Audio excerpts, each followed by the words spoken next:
En Haïti, la hausse du prix du carburant provoque depuis quelques jours des émeutes, des pillages.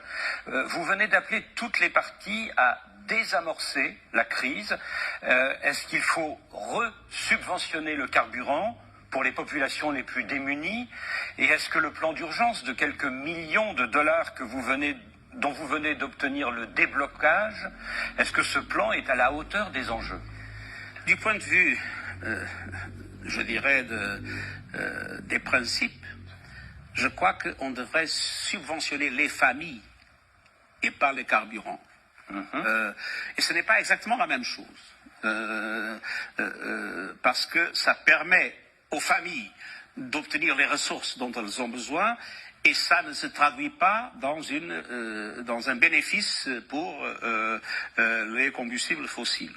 Mais dans le cas de l'Haïti, ce que j'ai dit, on a eu plusieurs réunions du Conseil de sécurité et je suis convaincu qu'il faut absolument réintroduire une sécurité sérieusement.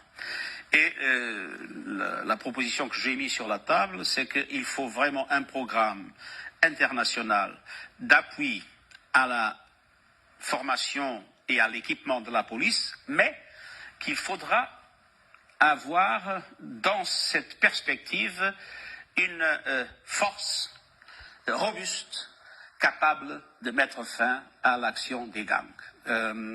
Nous connaissons tous dans les pays, nous avons au Portugal, vous avez en France, des forces de police robustes.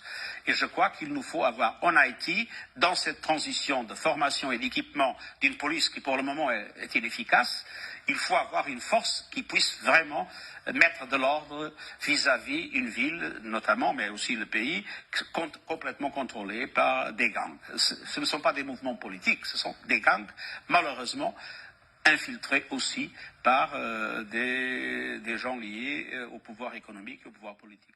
Monsieur